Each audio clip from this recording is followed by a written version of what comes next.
Welcome to the Putback on SNY.TV. I'm Ian Begley, your host, and we're going to be breaking things down Knicks NBA for the next 30 plus minutes. And we got two great guests with us today. We've got my friend Jeff J. Says, follow him there on Twitter. And you know for Jeff that he is an on-air talent, an analyst with TNT Sports, and a KFS Casual Friday host. So you can catch him on many platforms. And we also have ESPN's Tim MacMahon, a fantastic reporter and the author of an upcoming book on Luka Doncic called The Wonder Boy, Luka Doncic and the Curse of Greatness, that comes out on March 25th. But with Knicks Mavs coming up tomorrow night, we figured it's a good time to get Tim on the show, talk about the book, talk about some current events. So we're going to get started here with the baseline. But before we do that, be sure to keep your questions coming in the replies, and we'll get to those later in the show. For the baseline, OG Anunoby,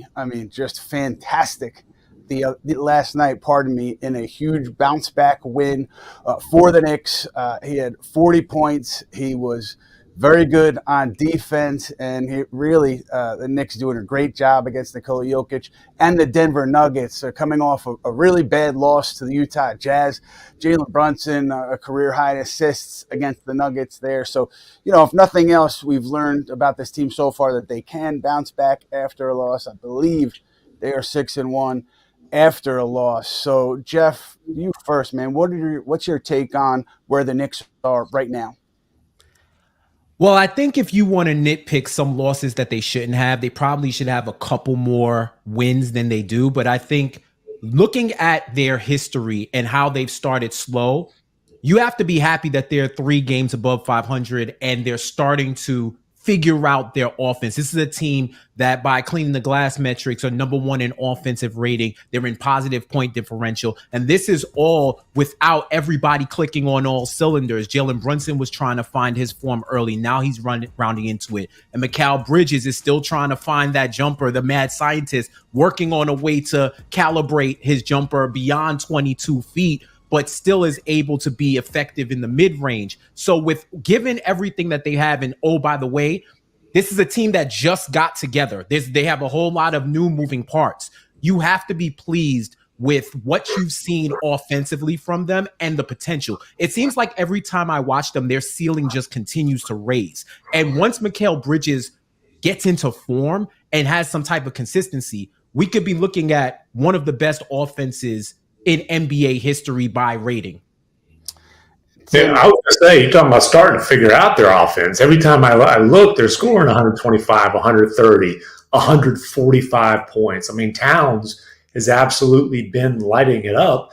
It's funny, you don't think you're going to say this with a Tibbs team, but the question is can this team be good enough defensively to put the Knicks in a position where they are a real threat to the juggernaut that is the Boston Celtics and this Cleveland team that has only lost 1 game. Offensively, they are absolutely sensational. Yeah, Karl Towns, fastest in Knick history to 400 points, 200 rebounds. Tim, when this trade happened before training camp, what were your initial thoughts, and do they match what you've seen so far? Yeah, listen, you knew that Towns was going to come in there and just give them a completely different dynamic on the offensive end. And I thought that it might take a little bit of time for the Brunson-Cat chemistry to develop, but I thought that Brunson was going to benefit big time from having a big who could space the floor like he does. And then, honestly, my initial thought was, is it going to go better with Tibbs and Cat this time around? It didn't go great in Minnesota. And Cat was a young guy then, and I don't think he was nearly as mature as he is now. But Tibbs wasn't able to build a respectable defense with Cat as the anchor back then. I still think that's a huge challenge. And I think a big part of that puzzle has not played a second for the Knicks this season. And obviously I'm talking about Mitchell Robinson. So once they get Robinson back, how much is Cat going to play alongside him? How much are their minutes going to be staggered? I know that Tibbs wants to play his starters 45 minutes a game, even if they're blowing out the Nuggets by like 30 points. But I don't think we're going to know the potential of this team on the defensive end of the floor until Robinson's not only back, but able to kind of get his legs under him. Yeah, I'm with you, Tim. And I do think that Robinson, obviously, initially is going to come off the bench, but the Knicks do want to see Towns and Robinson share the court and see what that looks like if and when Robinson returns. He's been progressing in his rehab, so you still expect him back sometime in that late December or January window.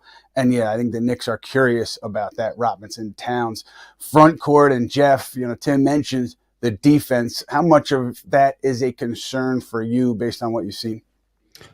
It's a concern. I won't go into major because with the Tibbs teams in the Knicks era, we've given them 20 games. You see it after 20 games, Tibbs figures out what's the blips versus what's the trends and then starts to make his adjustments. I do think if you told me that Mikal Bridges was going to be one of the problems on defense, I would have lost a lot of money. I'd have lost a whole lot of money on that bet, right? But this is one of those things where if you look at numbers and you feel like there's going to be regression, if he regresses back to the mean, which is an above average defender, that may clean up a lot of the defensive missteps that you see them going through. A lot of it is also, it's funny, Tim mentioned that we have an embarrassment of riches on offense. I mean, OG Anunoby right now, he's morphed into ultimate universe, alternate reality, British Kawhi Leonard, right? On offense. If you told me he was going to be the third option, he actually looks like the third option that they traded 4 first-round picks and a pick swap for. Mm-hmm. This is what he's rounding into, 27 years old, stepping into his prime. And shout out to the new medical staff that the Knicks have hired because he looks fresh. Yes, I gasp and spit the rosary every time he hits the ground. But this is a guy who, if he can develop right now, if he was to just remain average, doesn't go too high, doesn't go too low, do what he's doing right now, he would have, per StatHead Basketball Reference, he would be having a regular season on par with 3 Steph Curry seasons, including the unanimous MVP season, because, of course, and Ray Allen, which is more comparable due to his 3-point attempts. So I look at, these are guys that have the IQ where you put them on the court and they just run plays. If you ever play pickup ball and 5 guys who don't know each other all of a sudden start running like they're the 96 Bulls, you wonder how did that happen? That's the type of IQ they have. We need to see that IQ, a few of those IQ points, not a lot, just a little bit. Get it on the defensive end, clean up your rotations and do all of that. And if they can get to average, now you're talking about a shootout. Tim, with the New York Knicks, you're getting into a shootout with the New York Knicks. These aren't your father's Knicks. These might be your grandfather's Knicks, because I know they were scoring a lot of points in the 60s and 70s. So this is a change for the modern Knicks fan to see. And I'm not going to lie, I love rooting for offense, especially when it's my team. I haven't gotten a chance to experience this ever as a Knicks fan. This type of beautiful game offense. I like what I'm seeing. So I just need them to adjust the defense to get it to respectable levels. You think Tibbs loves coaching shootouts? You think Tibbs is like, oh, this is great, man. Games in the 120s, 130s, 140s. and you nailed it with Bridges, though. You give up 5 first-round picks for Bridges, not because you think he's going to be an awesome offensive player. You think he's going to be better than he's been to this point. But, hey, as a third option, a fourth option, he's a really good offensive player throughout the course of his career. But you're trading for Bridges because, forget about above average, this is a guy who's been in the Defensive Player of the Year conversation.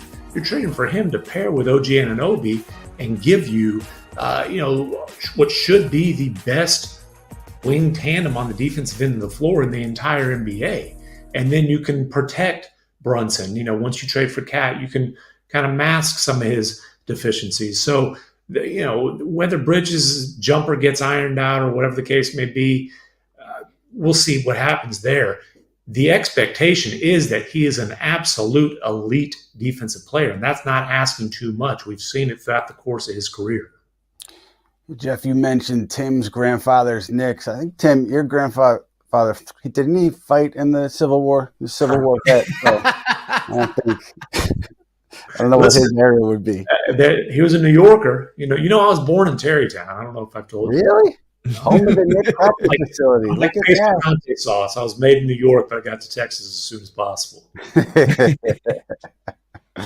Oh man! So I want to hit you on Casey Smith. Jeff brought up a great point about the health executive the Knicks hired from the Mavs. We'll get into that a little bit later. Right now, it is time for a segment that we like to call What We Learned. What We Learned. Presented by SUNY Binghamton University. Binghamton University was named the top recent rankings from the Wall Street Journal, top school in the SUNY system, according to recent rankings from the Wall Street Journal and Forbes. You visit binghamton.edu for more. And what we learned, I think, throughout the whole portion of this early season is that OG Anunoby contract, I think, is going to look very normal in a few years as the CBA keeps climbing. I know a lot of people had sticker shock when they saw that deal. Anunoby obviously getting $200+ million from the Knicks, the biggest contract in Knick history. I know there's a little bit of shock, but you look at what he's done. I think he's been the most consistent Knick. And the interesting thing to me is you go back to when he agreed to that deal. It was not a fait accompli, right? It wasn't definite that he was going to sign with the Knicks. I think it got a little bumpy there in the negotiations in the 11th hour. Obviously, they ultimately get the deal done, but there's a world where, things go sideways and he ends up in Philadelphia, and that changes everything for the Knicks. But fortunately for New York, he's here, he's healthy, and he's playing incredibly well. So I've seen the best of OG Anunoby so far. And Tim, I want to get into Mavs Knicks history because there's so much of it, and I know you got into it in your book about Luka Doncic. I know you got into the Brunson Dallas dynamic. And what did you learn in your reporting for the book about what went down or the aftermath of Jalen Brunson and the Mavs divorce? Yeah, and a lot of this stuff that is pretty obvious. And the number one thing you know going in and is reinforced, Mark Cuban's full of crap. My favorite thing is Cuban's insistence of, we would have outbid the Knicks. We had no idea what the number is. They wouldn't tell us the number. It's like, did you lose your internet connection? It was widely reported. I reported, and I wasn't alone, days in advance of free agency that it was going to be 4 years in excess of $100 million. It ended up being $104 million, obviously. And, the interesting thing, Rick Brunson, this will shock you to know, but Rick Brunson was awfully chatty. We had coffee at a Starbucks in Dallas when they came through last year. And, the one thing that Rick said is they thought when the Mavericks scheduled that meeting that because at that point, there's only one way the Mavericks can salvage the situation. And that is, sorry, Jalen, here is a couple of Brinks trucks. We're backing it up for you. Come on, let's make the decision difficult. They thought Cuban was going to come up there and throw a max deal on the table, which they would have been killed for, and it would have aged well, right? Just like the Knicks, honestly, were killed for 4 years, 104. And man, did that age well. And Rick says that Jalen looked at him and basically said, if it's that, I've got to take it. And Rick was like, yeah, you do. Absolutely. Well, we can buy a house in Dallas. But obviously that situation didn't play out that way. And, it's interesting. And this is the world of what ifs. But I am convinced that if Jalen Brunson would have re-signed in Dallas, whether it was on the extension that the Mavericks were way too late in offering, or, if they'd have decided, okay, we can't just let him go to New York. We've got to, throw the max on the table and make him make a difficult decision. I think he would have ended up in New York anyway. I just think it would have been on the other side of the bridge. I think he would have ended up being traded for Kyrie Irving.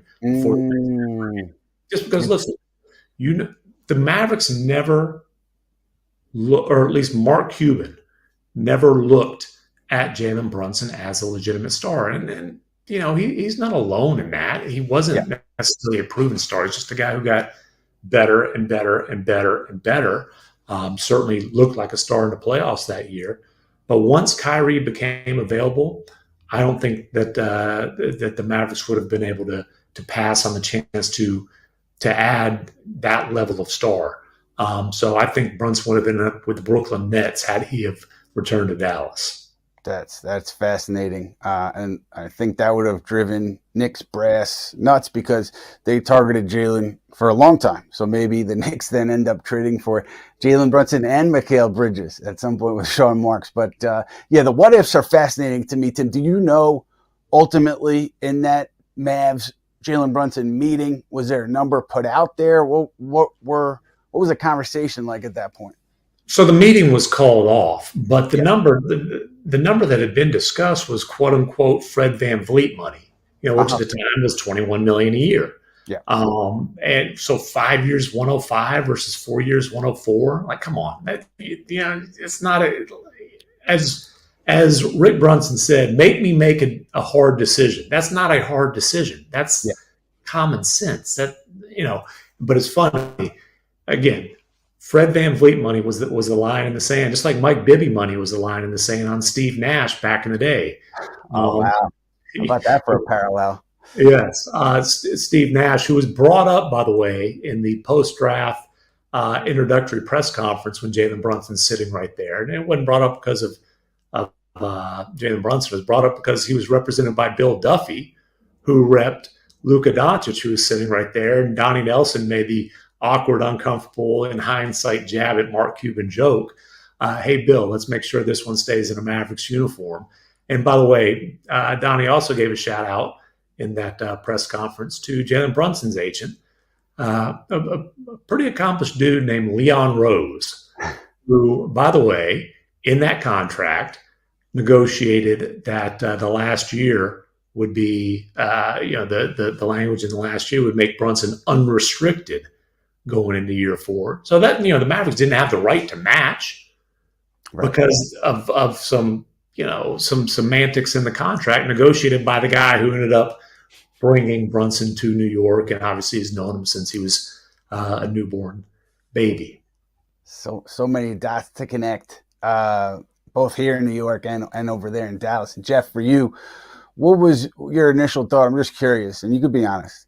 Mm-hmm. Your initial thought on the Knicks trading off their veterans to create the cap space to sign Brunson, basically being all in on Brunson that summer.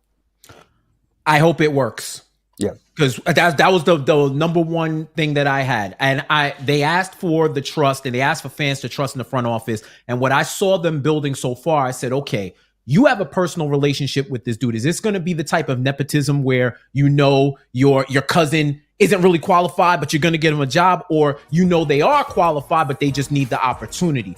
And we see that it was more so the latter. It's funny listening to Tim, and I definitely want to tap into the book to hear what the spin is on losing Brunson. The object of your affection becomes more attractive when other people desire it. But when you're talking about people, they have the right to say, you should have liked me when I was hot, when I wasn't hot. Now I'm hot. They all on me, right? So it's just hilarious how it gets spun to that where, and Tim, you could correct me if I'm wrong, Brunson approached them with the idea to extend or to work on a deal, and they said hold off. And now I'm thinking about it. Are you upset that he left? Or are you upset that you couldn't use him in a trade package later on down the line? Well, and there's no question about that, especially if the max extension for him was 4 years, 55 and change. 4 years, call it 56, rounding up. Which, are you kidding me? What an unbelievable trade chip that would be. And Rick Brunson talked to me about when they go on their vacation to Jamaica, where Jalen's mom's family is from. They go there every summer, and that summer going into that, they're like, oh man, $56 million. Can you? They thought it was happening. Mm-hmm. And again, Rick Brunson's perspective, a guy who grinded for every nickel he made in the NBA, 9 years in the league, never had a guaranteed dime, not 1 minute on a guaranteed contract. They're we're taking this. He said he even would have, if they'd have given him a little discount, 4 years for 50, which is hilarious. And the Mavericks were hold off. And, it was a new coach. It was a new GM. But really, ultimately, it was Mark Cuban. And Cuban thought going into that season that there wasn't going to be much of a market for Brunson. He thought it was going to be more of a mid-level type of market, which was, 4 years, a little bit more than $40 million at the time. He was only wrong by about $60 million, but hey, and then they went back to him though. It was the weird, coming out of the bubble COVID season, mm-hmm. and the Mavericks had a COVID outbreak. Luka, was reported out of shape. They shut him down for a little bit with some ankle stuff. Then he got COVID. Brunson kept the Mavericks' head above water during that whole time, and established himself, went from a 6-man to a starter, and they went back to the Mavericks in early January and said, hey, we said we weren't going to negotiate during the season, but if you put it on the table now, we'll sign it. No. And the reason it was no then is the same reason they didn't offer Dorian Finney-Smith the same identical deal until right after the trade deadline, right? Mm-hmm. If you extend them at that point, you can't include them in a deal before the trade deadline. And they were, who's going to be the co-star next to Luka? Who's going to be the co-star next to Luka? Which is another way of saying we don't think this guy's capable, right? And then obviously Brunson, again, every year of his career continuing in New York, he's gotten better and better and better. And the first time you really kind of looked at him and said, maybe he is legitimately that co-star, is the first round of those playoffs. Luka's nursing a calf strain for those first few games, and the guy goes for 41 and 31 against the Jazz, and off they go. He's the second best player on a team that went to the West Finals. And so, but they still, like the criticism of the Knicks was it was an overpay. I remember looking at the contract then and looking at the starting point guard contracts in the league, and it was about right in the middle. And my thought was Brunson's going to be a top 10 starting point guard. And I was pretty confident of that. So I didn't think it was a bad contract. I didn't think he was going to be fifth on an MVP voting a couple years later. Mm-hmm. By the way, neither did Brunson, neither did his dad, neither did Leon Rose, neither did Tibbs. The guy just keeps exceeding expectations. Yeah, the continued improvement is really remarkable. And even this season where you're seeing him with the people around him distribute the ball more and still get his shots, get his points. But, his assist numbers have been fantastic. Most recently last night, setting that career high in that win in Denver. And I'm curious, though, one last thing, Tim, on Dallas. Casey Smith, the impact that he had on that organization. What do the Knicks get in Casey? Yeah, and honestly, it was pretty shocking when essentially he got fired before last season. He was on the payroll, but he was no longer part of the organization. And this is a guy who had been not just Jason Kidd's right-hand man, but going back years and years, basically 2 decades in Dallas, a Team USA trainer, a guy who is immensely respected throughout the league. And, for whatever reason, the front office in Casey got on different pages. But I promise you, when Casey became available, it didn't take long for Brunson to reach out to his godfather and say, this is a guy that we need to get in New York. And he's phenomenal at his job. I don't think you're going to find somebody who's more respected in the world of athletic training, certainly in NBA circles. And he can be an extension of the coaching staff and of the front office. I mean, Casey would be qualified to work in a front office. Just forget about the health and player player performance stuff. And Rick Carlisle used to say, hey, if I gave Casey the clipboard, he could coach an NBA game. And again, the relationship with players. Brunson's certainly an example of that, but far from the only example. For example, Dirk Nowitzki would tell you Casey Smith's one of his best friends in the world. And he kept Dirk upright until he was 40, and then the wheels.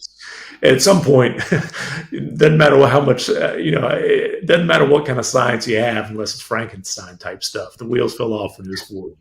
Right. Well, I know that also there were several teams that were interested in Casey before he agreed to come to New York. So if you listen to Tim, it was a shrewd move by the Knicks. Jeff, I want to get your take on some of the X's and O's stuff that we're seeing, but Tim's out of here in a minute or two. So Tim, one last one with you. With the, December 15th, still a few weeks away, what are the Mavericks' needs and where do you think things go in terms of the trade deadline? Yeah, I don't know that the Mavericks have a glaring need. The thing that the Mavericks really need is to have their MVP candidate back. And I'm not just talking about back from injury. Luka's nursing a little wrist sprain right now. Luka hadn't played at an MVP level yet this season. He'll be the first one to acknowledge that. And this whole thing is built and based on having one of the best players in basketball at the center of it. But they've done a nice job filling out the roster. Guys like Najee Marshall is really playing well. Dante Exum will be back at some point, and I think Dante will address what might be their biggest need, and that is just on-ball perimeter defense. I'm not telling you the Mavericks won't make a deal. I'm just saying that there's not a glaring need like there was last year when they were like, hey, we've got to upgrade the power forward position. And, they brought in PJ Washington, and certainly, he accomplished that and their season turned around. Sure. Yeah, they did some great work last year, trading and otherwise, and they turned to me. They haven't corrected that Jalen Brunson mistake, but they've done pretty well. Someone else has done pretty well is Tim MacMahon in his book on Luka Doncic. We're very excited to read it. It comes out March 25th. The Wonder Boy, Luka Doncic and the Curse of Greatness. Tim, fantastic reporter. It was fantastic to have you with us. We appreciate it, and we hope to see you soon. Always a pleasure. Adios, amigos. All right, Tim. So, Jeff, I want to get into some of the Knicks stuff that we're seeing recently. The 45 assists. I mean, just a monster number from the Knicks. I think it did match a franchise record. I think it was November 79 that they had 49 assists. So, anyhow, is this a Tom Thibodeau shift for you, Jeff? Is that what you see here? Is he changing it all, or is this just a team with incredible offensive talent? I think it's a little bit of both. Jamal Crawford, who's been really dope in the analyst chair at MSG Networks, he had mentioned that this isn't the first time that Tibbs has had a top offense while he was coaching. I want to say the Derrick Rose MVP season might have been one where they were at the top of the league. So I think he's one of those guys that can do more with less, but when you give him more, he can do more with it. And I think you got to give a tip of the cap to the personnel that they have. They have shot makers. They have incredible offensive talent. They have high IQ offensive players who can get together, run the offense, and score at an amazing clip. One of the reasons why the loss of the offensive rebounding isn't really being felt right now is because they're making more shots. It's hard to get offensive rebounds when you're making shots. So I don't think this is a schematic change as much as it's the personnel. You can see a lot of dynamic offense that the Knicks are running where they're initiating more motion, backdoor cuts, Spain pick and roll. They're running a modern NBA offense, but it's hard to see that same type of execution when you don't have the shot makers. And now they do. You got a guy like Josh Hart, who our guy Kaz called the Carmelo Anthony of Draymond Greens. And I say he Josh Hart's like no one has Josh Harted in the history of Josh Harts, because he is just a dude who eschews the spreadsheets and the analytics to where, it can tell you a story, but your eyes have to complete it. And he is the ultimate glue guy, somebody who just disrupts enough throughout the game that's going to give you that heart. He gives you that mental edge. He can get a triple-double at will. All of a sudden, he can hit shots. I think I heard somebody say he turns into Michael Jordan with less than 5 seconds on the shot clock. But he can hit these shots too. And in the post games, you've been there, Ian. He'll even say, I choose to play this way because I want to get everybody else involved. I know I can hit shots It annoys me so much when he pump fakes on those open three-point shots to drive to find the better shot, where sometimes I'm like, Josh, just shoot. And then Josh takes an off-balance fadeaway two with 1.5 seconds on the shot clock, and it's all net. So I let that man do what he does. He told the fan base, I'm going to do one bonehead thing every game. Just let me have that. And I said, I will concede it if it's just in the first half. If it's in the first half, I don't care. Get it out your system. Throw the ball into the 200 section. I don't care. But I to answer your question, to put a bow on it, Ian, when you have the offensive players who can run, like you got here's something for you, Ian, that blew my mind. They're shooting above 40% on above the break threes. This isn't just corner 22 feet shots that they're cashing.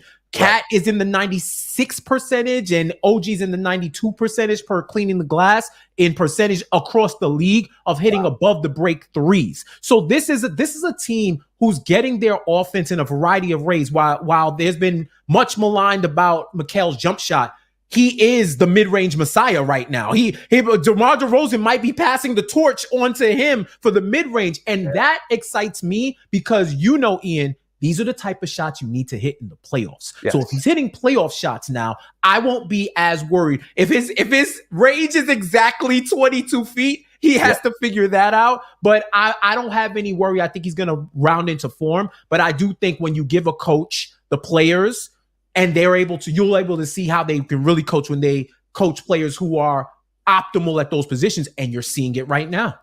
Yeah, and to Tom Thibodeau's credit, I mean, there are so many choices he has to make throughout a game, including who to close with. And, those choices get scrutinized when you lose. And I don't think they're easy decisions to make. They're certainly not as easy as, a guy like me who's sitting on the outside thinks it is. And he's gotten a lot right so far. And Mike Malone had a pretty strong quote out there after the game last night. He said, "I hope for all the Tibbs haters out there who say he doesn't coach offense, really appreciate offensively they are elite." And that's coming from a great head coach in Michael Malone. There are, I think, the early season kind of adjustments that they go through. I think you're still seeing some of that, but I think a lot of that stuff has been worked out on the offensive end. And it's impressive that they're at this point, this early in the season. Yeah, I thought to myself, maybe, December 1, you take a look at where you are, and maybe that gives you an inkling on what the team is capable of. But they've been, above and beyond offensively many nights. The one thing is, I think this team, you looked at the Utah game, thought that, their inability to hit shots impacted their ability to defend. And if you want to be a championship level team, that can't happen. I've talked about it a lot, sacrificing for the greater good.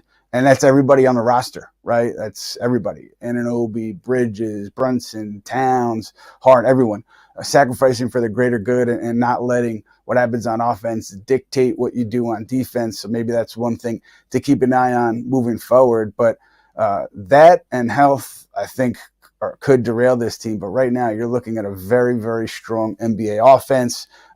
We want to get into some injury updates. And Jeff, for you, was it good to see some of those injured bodies back on the floor last night? I know we had Deuce McBride back. Yeah, it was great to see Deuce, especially playing in back-to-back games where the total elevation was like 10,000 plus feet between the cities in Utah and Denver. Those are the type of games where I think you need to use as much of your personnel as possible. One of the things amongst everything with Utah was definitely a flush it game, but I did think that even if they might not have been as effective, you may have been buying your team more time if you would have ran with Kolek and Dadier and Huck Porty more, just to give everybody else a breather, because it's one thing to come back from 15 plus points, 17 plus points down. It's another to do it in that altitude. And I know people say it may sound like an excuse. Take it from somebody who the first time I ever went to Denver, I landed and I was like, oh, this elevation thing, this is in everybody's head. I don't feel any different. I went to go work out, went on a treadmill, and then ended up with a nosebleed. My nose doesn't bleed. Like I don't ever end up with a nosebleed. And then I had to respect it. And then breathing in the air when you're not used to it, it is different. Cleanest air I breathe in the US. They're in probably Portland, but Denver, it's crisp and it's thin, right? So you have to account for that. And I think, like you said, another thing about this team is that they have to be able to feed off of what the bench gives them. And I think with Deuce and Cam Bain, who's probably all NBA, I hate him if he's not on my team, campaign, and not just for like attitude and stuff. Like, I love his attitude, but it's like you see campaign celebrating and it's against you, and you just want your team to annihilate him. But when he's one of your guys, that's when he's celebrating. He's somebody who's coming in and he's getting an A from me, because that light might be a little too emerald green at times, but at least he's not scared. He's playing on defense. Him and Jericho Sims and OG were one of the key catalysts for that 17-0 run, because they were playing defense. So that next level is to have those starters be able to feed off of their bench and lock in on defense. And I think when you have somebody like Deuce who can score even better, he's elevated his game offensively every year and his defense hasn't waned. Those are the type of players you need to give a change of pace, because if they're going to lean towards, I don't want to say finesse, because that gives that euphemistic that they're soft, not so much that, but It's not hard-nosed offense. This is prestige offense, right? This is prestige offense. You need a change of pace. So you get that last year gritty defense with the second unit. And if you need a pickup either way, the team needs to be able to feed off of each other and off that energy. That's the next echelon that they need to get into, along with cleaning up their defensive schemes. But seeing Deuce on the court, hearing the positive news you'll get into on Precious, even with Mitch, these are the type of moves to me where these are your midseason acquisitions. It's just getting your personnel back. And then once everybody's back, you get a clearer picture on the real possibility your team has for ultimate success. So I love Deuce. I think he's going to be a fringe six man of the year candidate. I love seeing him back. And even if he wasn't shooting the ball well, he was playing well, which is like one of the Tibbs core axioms. So I love to see that in action. Yeah, you know your Tibbs-isms. You got to. The game tells you what to do, Ian. The game tells you what to do.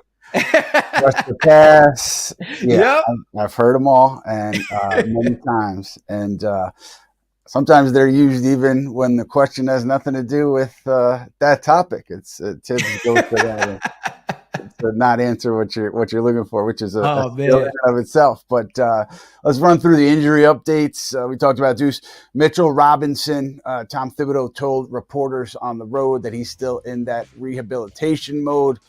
Nothing much new to report there, although you hear no setbacks, and that's good news. I think that late December, January timetable still is where it's viewed right now for Mitchell Robinson and Precious Achiuwa.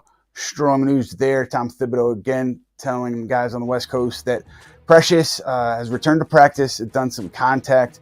I would assume they don't rush him back. I would assume that he's going to have to do some work conditioning to get back on the court. Maybe it takes a week or a few days before he can actually be ready to play in an NBA game. You got to see how the hamstring responds, but he's in a good place, so they should have him back shortly. And then Landry Shamet. Nothing concrete there other than no news is good news. And I do think, once he gets all the way back, I do think the Knicks will strongly consider re-signing him. And then you maybe bring Matt Ryan on to a two-way deal. We'll see how that shakes out. Cam Payne saying last week that Landry's looking good and he's getting better. So positive injury news for the Knicks. Jeff Johnson, for you. Knicks, Mavs, tomorrow night. What are you looking for? What do you expect? Consistency. That's my key right now. Keep the energy the same as you did in Denver. I understand. The Knicks right now have a team that's really acclimated to West Coast basketball, from Josh Hart, Jalen Brunson, Cat. These are guys that played in the West Coast. So these games they get up for. So I'm leaning on that. And also to build upon the offensive play that they've had before. Yeah, this is something that is elite already, but don't settle for just elite. Try to get as close to perfect as possible. You're not going to reach it, but with each step, you're going to be more successful. I want to see them continue to keep it up on offense, like don't fall back. And defense is where I'm really looking towards them. It is even, I'm not looking for them to be lockdown defenders and everybody be a defensive player of the year candidate. I'm looking for a decrease in the mental mistakes. I'm looking for you to hit your rotation. You're running out to the 3-point line. Get your hand up. You said it before, Ian.